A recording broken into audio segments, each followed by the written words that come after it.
dear students, welcome back to my channel, your online teacher Malayalam. അപ്പോൾ ഇന്ന് നമ്മൾ നോക്കാൻ വേണ്ടിയിട്ട് പോകുന്നത് ബിസിനസ്സിലെ ഫോക്കസ് അതുപോലെ നോൺ ഫോക്കസ് ഏരിയയിൽ ഇമ്പോർട്ടൻ്റ് ആയിട്ട് നിങ്ങൾ മസ്റ്റ് ആയിട്ടും പഠിച്ചിട്ടുണ്ടെന്ന് ഉറപ്പ് വരുത്തേണ്ട കുറച്ച് ക്വസ്റ്റ്യൻസ് ആണ്. ഒരു 25 ക്വസ്റ്റ്യൻസ് ആണ് നമ്മൾ ഇവിടെ ഡിസ്കസ് ചെയ്യാൻ വേണ്ടിയിട്ട് പോകുന്നത്. അപ്പോൾ ഈ ചോദ്യങ്ങളെല്ലാം പഠിച്ചിട്ടുണ്ടെന്ന് ഉറപ്പ് വരുത്തിയിട്ട് വേണം നിങ്ങൾ എക്സാം ഹാളിൽ കയറാൻ വേണ്ടിയിട്ട്. പഠിച്ചിട്ടില്ല എന്നുണ്ടെങ്കിൽ ഇപ്പോൾ തന്നെ സ്റ്റാർട്ട് ചെയ്യുക, നിങ്ങളുടെ ടെക്സ്റ്റിൽ ഇത് മാർക്ക് ചെയ്യുക, ഇപ്പോൾ തന്നെ ഇത് പഠിക്കുക കേട്ടോ. ഫോക്കസ് ആൻഡ് നോൺ ഫോക്കസിൽ വരാൻ ചാൻസ് ഉള്ള 25 ക്വസ്റ്റ്യൻസ് നമ്മളിതിൽ ഇൻക്ലൂഡ് ചെയ്തിട്ടുണ്ട്.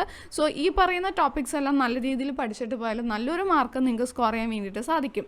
അപ്പോൾ അതിൽ നമ്മൾ പഠിക്കേണ്ട ആദ്യത്തേതാണ് റൈറ്റ്സ് ഓഫ് കൺസ്യൂമർ. ഈ ഒരു ചോദ്യം മാത്രമല്ലാട്ടോ പഠിക്കേണ്ടത്, പക്ഷെ നമ്മൾ പഠിച്ചിട്ടുള്ളതിൽ ഈ 25 ക്വസ്റ്റ്യൻസ് ഉണ്ട് എന്നുള്ളത് നിങ്ങൾ ഉറപ്പ് വരുത്തുക, അതാണ് ചെയ്യേണ്ടത്. ഓക്കെ, ആദ്യത്തേത് റൈറ്റ്സ് ഓഫ് കൺസ്യൂമർ. ദെൻ കൺസ്യൂമറുടെ റെസ്പോൺസിബിലിറ്റീസ് എന്താണെന്നുള്ളത് പഠിക്കണം. ഡെലിഗേഷൻ എന്താണെന്നുള്ളതും അതുപോലെ തന്നെ ഇലമെൻറ്റ്സ് ഓഫ് ഡെലിഗേഷനും പഠിക്കണം. ദെൻ നെക്സ്റ്റ് പഠിക്കേണ്ടത് എന്താണ്? ട്രെയിനിങ്ങിൻ്റെ അഡ്വാൻറ്റേജസ് എന്നോ മെറിറ്റ്സ് എന്നോ പറഞ്ഞിട്ട് ചോദിച്ചേക്കാം. കമ്മ്യൂണിക്കേഷൻ്റെ പ്രോസസ്സ് നിങ്ങൾ എഴുതുമ്പോൾ ആ ഒരു ഗ്രാഫ്, ഒരു ഇലിസ്ട്രേഷൻ ഉണ്ടല്ലോ, ആ പിക്ചർ കൂടി വരയ്ക്കാം.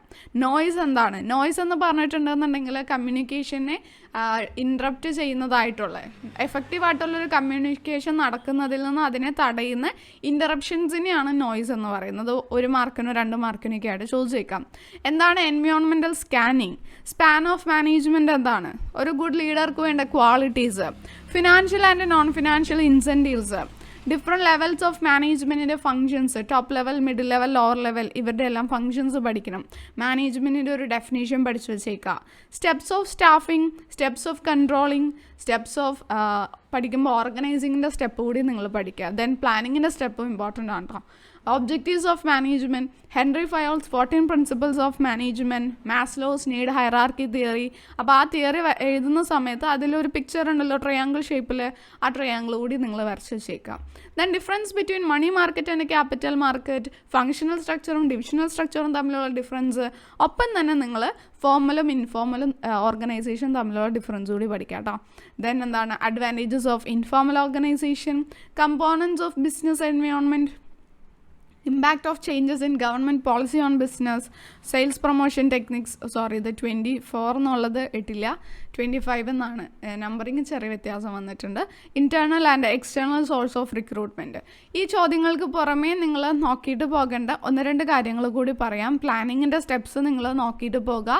അതിൽ ഡിഫറെൻറ്റ് ടൈപ്സ് ഓഫ് പ്ലാൻസ് പറയുന്നുണ്ട്, അത് നിങ്ങൾ നോക്കണം. അതുപോലെ തന്നെ ഓർഗനൈസിങ്ങിലേക്ക് വരുമ്പോൾ ഓർഗനൈസിങ്ങിൻ്റെ സ്റ്റെപ്പ് നിങ്ങൾ പഠിക്കണം.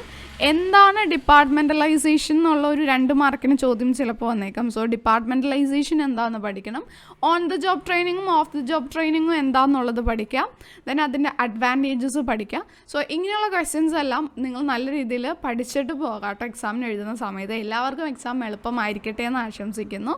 താങ്ക്